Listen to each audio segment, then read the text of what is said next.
Oldinlari unaqa yomon ko'rmaganman. Keyinchalik shu ko'zim xiralashganini sezganmiz. Oldinlari o'zim tan olgim kelmasdi, rostini aytsam, chunki birinchi yozgi Paralimpiya o'yinlari Tokioda bo'lib o'tgan bo'lsa, 2021-yil men 1 santimetr 3-o'ringa yutqazganman-da. Shunda 1 santimetrda qadrlashni boshlaganman. Santimetr, millimetrlar deydi-ku. Musobaqamga 2 hafta oldin men jarohat oldim, juda ham kuchli, juda ham qattiq. Orqa mushagim uzilib ketdi va men o'sha kuniyoq qaror qabul qilganman. Men baribir davom ettirg'izaman sportni. Sakrash, yugurish tugul, yurib tursa katta gap degan. Hattoki hozirgacha murabbiylarim aytadi, biz juda ham qattiq ishongandik o'sha kuni, ya'ni musobaqa bo'lib o'tadigan kun qanaqadir mo'jiza bo'lishi kerak. Lekin bo'lmadi. Men hattoki 4 metr ham sakra olmadim.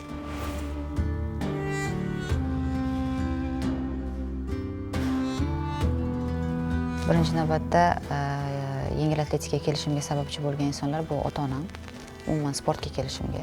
Maktab davrida shu maktablar o'rtasida musobaqalar bo'lardi, yugurish bo'yicha. O'zimning opam, Dilnoz opam har doim shu musobaqalarga olib borib turardilar va jismoniy tarbiya o'qituvchim bo'lardi. Alimjon Saberish degan, o'shalarga songa juda ham katta rahmat aytaman.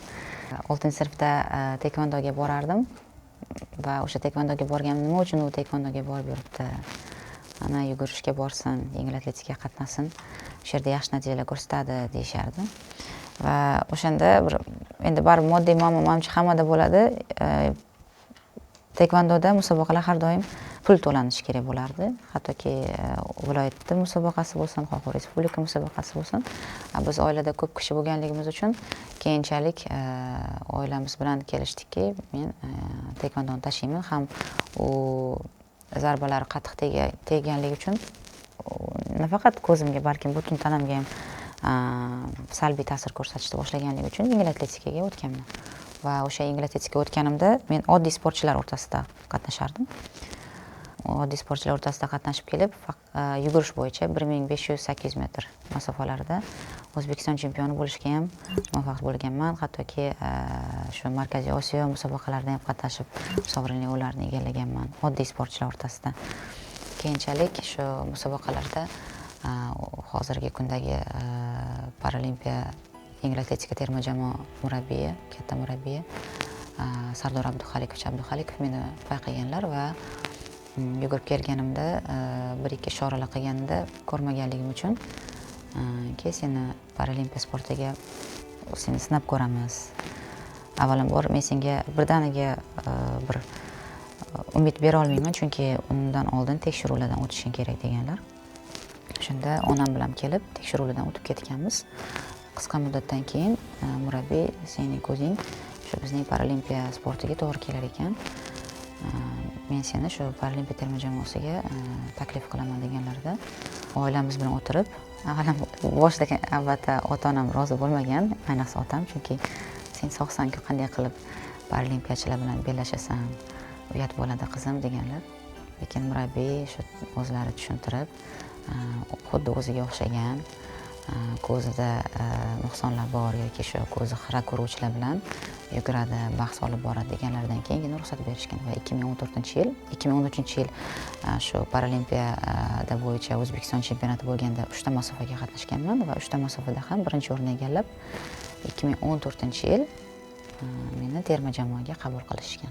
Ko'zingiz bolaligingizdan shunaqa darajada ko'rarmidi? Oldinlari unaqa yomon ko'rmaganman. Keyinchalik shu ko'zim xiralashganini sezganmiz. Oldinlari o'zim tan olgim kelmasdi, rostini aytsam, chunki bizda oilamizda hech qachon sen qiz bolasan deb katta qilinmagan. Bizda oilada sen har doim o'zingni himoya qila olishing kerak, o'zing oyog'ini tika tora olishing kerak deb tarbiya qilishgan. Sekin-sekinlik bilan shu sportga qatnagan sarim, ko'p yuklamalar olgan sarim tusha borishni boshladi va shu meditsina xodimlari aytganlarida ham shu keyinchalik pasayib ketadi deyishganda ham qo'rqmaganman. Chunki bo'lish kerak bo'ladigan narsa bo'ladi deb o'ylayman. Birinchi yozgi Paralimpiya o'yinlari Tokioda bo'lib o'tgan bo'lsa, 2021-yil men 1 santimetr 3-o'ringa yutqazganman-da. Shunda 1 santimetrda qadrlashni boshlaganman. Santimetr, millimetrlar deydi-ku. Kamchiliklarni ustida ishlashni boshlaganmiz, juda ham qattiq ishlaganmiz, juda ham butun konsentratsiyamiz shu faqat va faqat shu musobaqaga tayyorgarlik, har bitta santimetrda ishlash, har bitta masalan rejim bo'yicha uyg'onib turish juda ham qattiq bo'lgan. Undan oldingi o'rtadagi musobaqalar 21-yildan 24-yilgacha bo'lgan musobaqalarning o'rtasida men kumush medalni oldim jahon chempionatida. Undan keyin oltin medalni ham oldim Yaponiyada bo'lib o'tgan jahon chempionatida. Lekin 2024-yil Parijda bo'lib o'tadigan Paralimpiya o'yinlaridan oldin musobaqamga 2 hafta oldin men jarohat oldim, juda ham kuchli, juda ham qattiq. Orqa mushagim uzilib ketdi va men o'sha kuniyoq birdaniga qaror qabul qilganman. Men baribir davom ettirg'izaman sportni. Men tashamayman. Men baribir o'sha Paralimpiya o'yinlarining medalini olib kelishim shart deganman.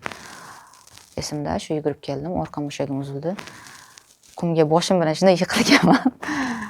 Hamma yugurib keldi. Qo'limdan shuni turg'izishganda bildim, oyog'im sezmayapman.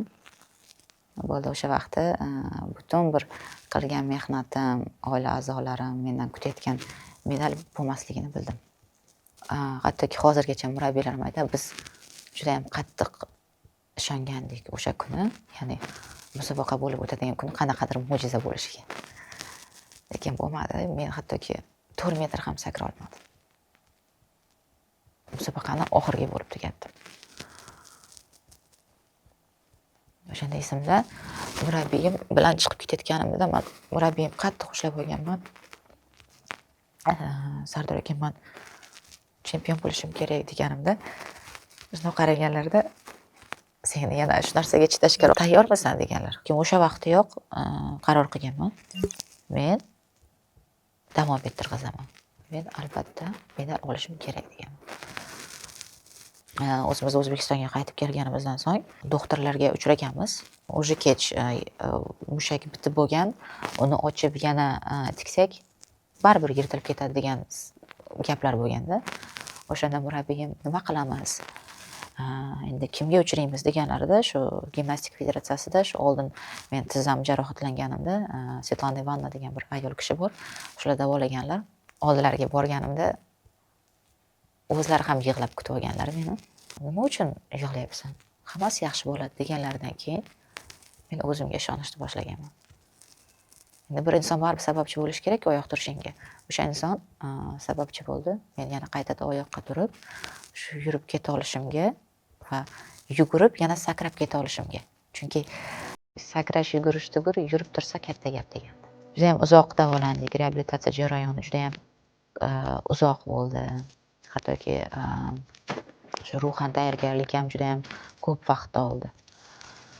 Uning orasida turmush qurish rejasi bor edi. U ham yo'q bo'ldi.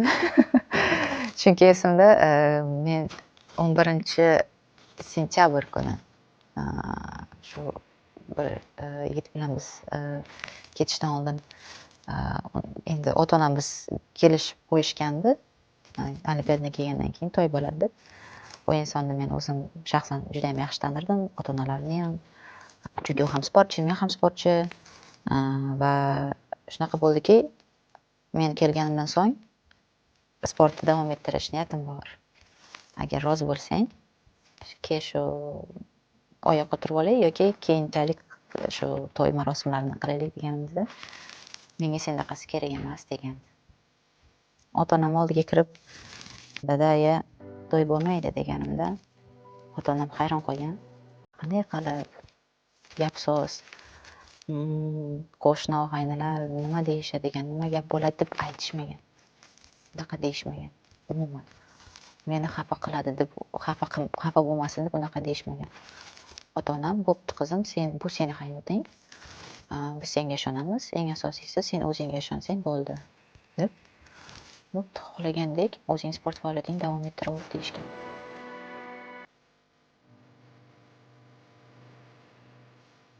Murabbiylarimga juda ham katta rahmat aytaman, chunki ular sababchi men hozir mana shu 2-marotaba sakrashni o'rgandim va 2-marotaba jahon chempioni bo'ldim. Meni mana shu jahon chempionatiga 2025-yil bo'lib o'tadigan jahon chempionatiga qo'llarida emas, yelkalarida olib bordi desam to'g'ri bo'ladi. That will be the second gold of these championships for Uzbekistan to add to the 2 silvers. Just fine. fun jump to watch from Kolbakova. I think that was the first time we saw her really turn to the crowd and get involved, and that's because she already knew that she was a gold medalist. She earned the right to enjoy that jump. Well, 5:35 with that jump there, but 5:48 is the winning mark. Well, Yucatan Kolbakova.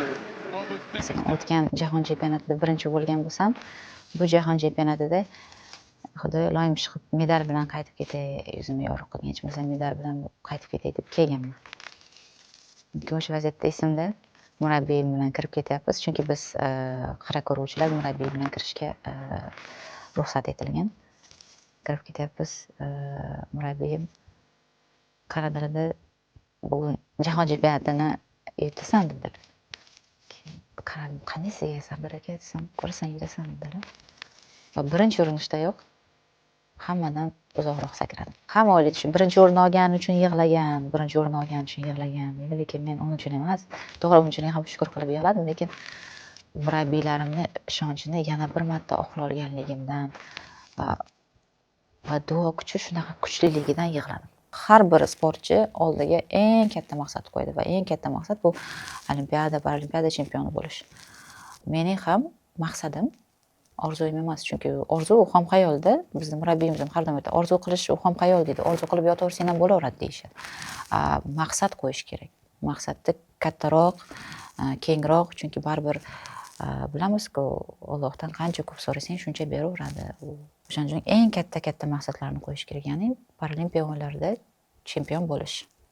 Lekin mening maqsadim shu paralimpiya o'yinlarigacha eson-omon yetib borish, chunki hozirgi kunda men har bir qadamimda, har bir sakrayotgan urinishlarimni, har bir santimetrlarni juda ham qattiq qadrlaydigan bo'lib qolganman. Aynan o'sha vaziyatdan keyin qaysidir vaziyat nima uchundir turtki bo'ladi-ku va o'sha narsa seni Allohga yaqinlashtiradi deb men o'ylayman. Mana shu vaziyat meni ko'pgina narsani qadrlashga o'rgatdi. Birinchi navbatda men sportchi sifatida va inson sifatida nafsimni tiyishni o'rganganman. Ko'pgina narsalardan. Nafaqat shu ovqat, oziq-ovqatdan, balkim boshqa narsalardan ham nafsimni tiyishni o'rganganman. Va biz shunchaki har so'zimizda havoga sovurmaymiz. Emotsiyalarni ushlashni o'rganamiz. Ota-onani qadrini, yaqinlar qadrini bilishni o'rganamiz. Chunki biz har doim uzoqda bo'lamiz ota-onamizdan, yaqinlarimizdan. O'yin kulguni qadrini bilishni o'rganamiz. Biz sportchilar mana shunday insonlarmiz. Ko'pgina insonlar o'ylaydi, sportchilar ana medalni taqdida bo'ldi. Orqada turgan qancha zahmat, mehnat, qiyinchilik, o'zingizni biron nimadan tiya olishingiz, rejim, o'sha narsalarni ko'rmaydi. Men sportga kelib, eng birinchi navbatda shu sabrli bo'lishni o'rgandim. Va bu sabrning orqasida ko'p ma'naviy, moddiy boyliklar bor deb o'ylayman. Chunki mana shu kungacha kelib men ota-onamdan hech qachon sportingni yig'ishtir degan gapni eshitmaganman. Ko'chada yursak, Nazar Qosim akani qizlari deyishardi ko'chada. Bizni kimdir ko'rsa, hozir ota-onamni kimdir ko'rsa, chempionda ota-onasi deyishadi.